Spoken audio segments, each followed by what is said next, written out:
Ketika mendengar informasi di media tentang pasukan berani mati pembela Jokowi ini, yang teringat dan terkesan adalah sebuah film, judulnya Pasukan Berani Mati tahun 1982. Dari sana sebenarnya heroisme pasukan berani mati pernah muncul, dan waktu itu mereka atau kelompok atau orang-orang yang disebut pasukan berani mati ini adalah membela semacam perjuangan menuju kemerdekaan negeri dengan memerangi tentara-tentara penguasa. Waktu itu penguasanya adalah Belanda yang disebut sebagai menjajah Indonesia. Pasukan berani mati bergerak ke sana, bertempur untuk itu, untuk membebaskan negeri ini dari cengkeraman penjajah dan penindasan oleh bangsa asing. Tapi itu film. Kita alami hidup di masa tirani, penindasan, kesewenang-wenangan, kesombongan dan angkara murka. Para pendusta jadi penguasa negeri. Gerimis menangis diredam bara api, hujan meradang bersimbah air mata. Di balik dinding tempat mereka menali, mayat terkubur, tak ada yang mengenali. Kembali ke masa tirani, menangis.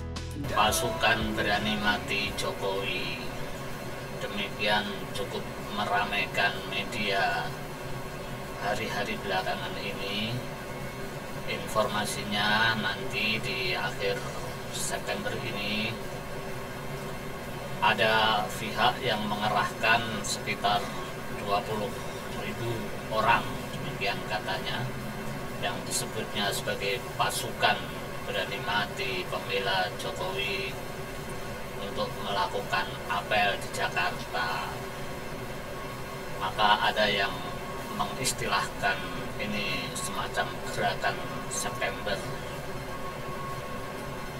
dikait-kaitkan dengan sejarah bahwa pada bulan September 1965 ada gerakan di bulan September yang kemudian dikenal dengan nama gerakan G30S PKI.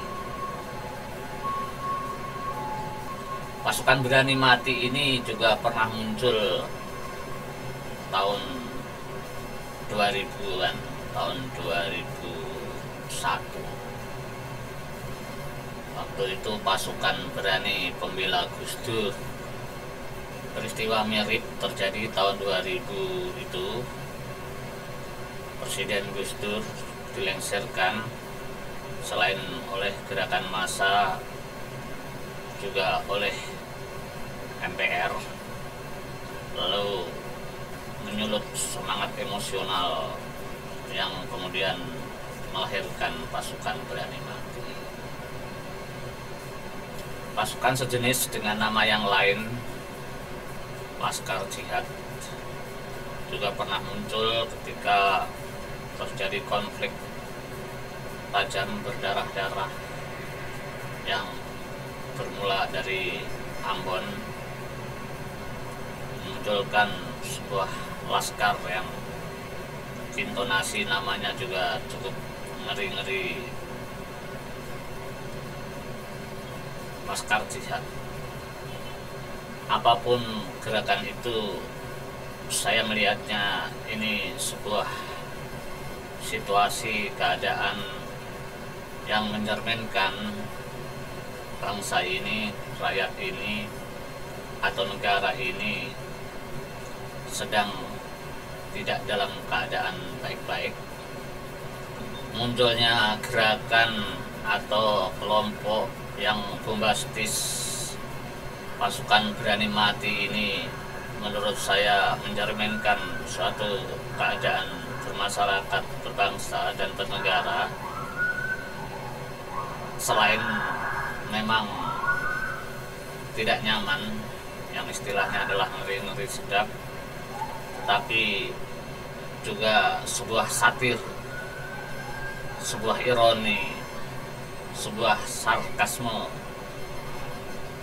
lucu-lucu menegangkan dari keadaan negeri ini, di mana kita bicara persatuan, di mana kita bicara kemanusiaan, di mana kita bicara demokrasi, keadilan, kenyamanan, persahabatan,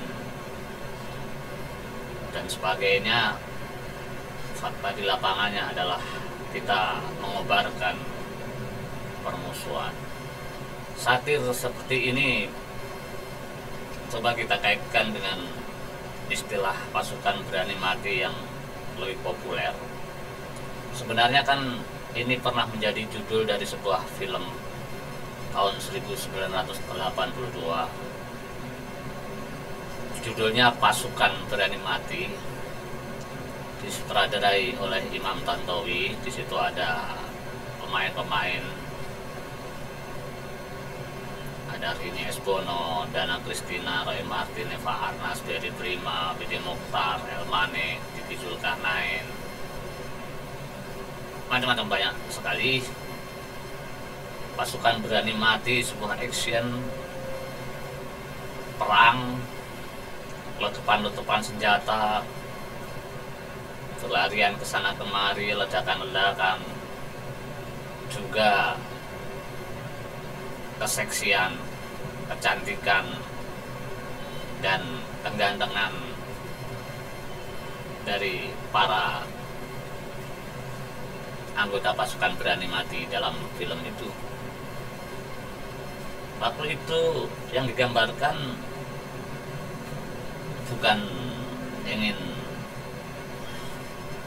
membela penguasa, bukan ingin membela seseorang, bukan ingin membela junjungannya dalam film itu, tetapi adalah semangat berjuang, semangat bertempur melawan apa yang waktu itu dikatakan sebagai penjajah, sebagai keangkara murkaan, sebagai penindas, sebagai pihak yang menjarah kehidupan rakyat, yang menciptakan kemiskinan, yang menciptakan kesengsaraan, dan itu adalah penjajah Belanda melalui juga tentara-tentaranya. Maka pasukan berani yang digambarkan dalam film itu adalah sepasukan orang-orang yang dengan kesadaran penuh berjuang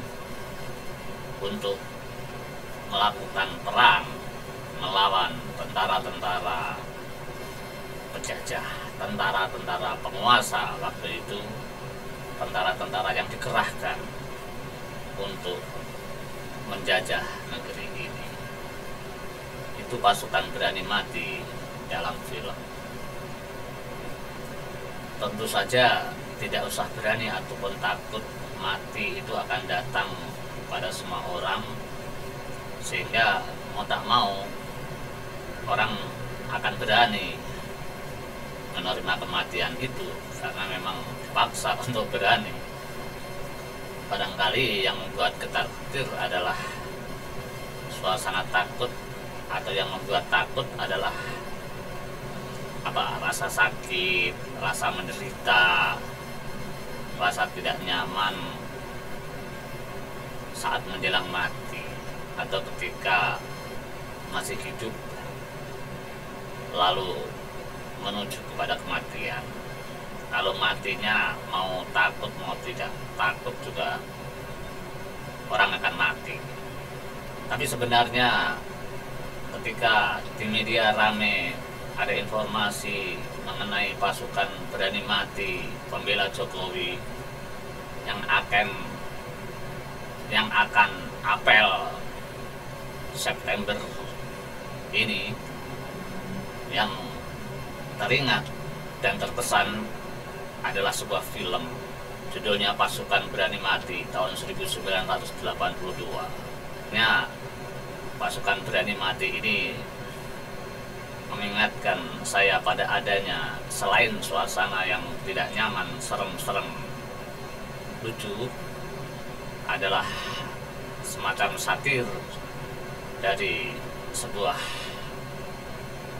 tindakan atau sebuah perbuatan di dalam kita berbangsa, bernegara, bermasyarakat. Seperti yang mereka katakan, engkau adalah kutukan, pembawa kegelapan bumi, menghalangi matahari rembulan. Lihatlah sekarang aku berdiri, menadahkan wajah, memekik kepalkan tangan, menggetarkan pintu langit, mengobarkan api dendam.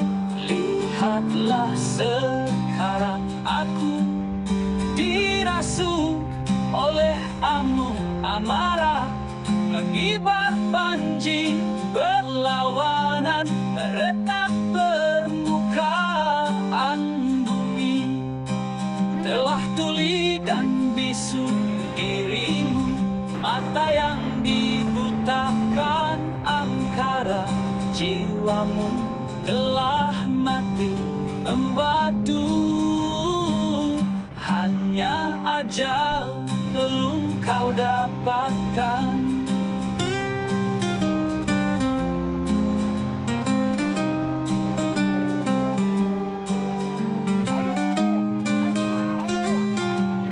Telah tuli dan bisu dirimu,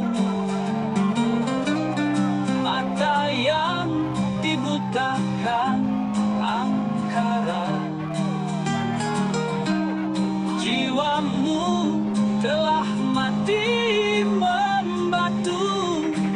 Hanya ajal belum kau dapatkan. Engkau mati sebelum ajal, tak punya makna apa-apa. Setelah amanah kau hianati, kemunafikan membawa prahara, gemericik air di sela bebatuan, ingin mengalirkan merah darah. Daun-daun hijau berguguran sebelum ranting kering patah. Seperti yang mereka katakan, engkau adalah Tuhan, pembawa kegelapan bumi, menghalangi matahari rembulan. Engkaulah bencana sangkala, terlempar dari hitam api neraka, tak punya tempat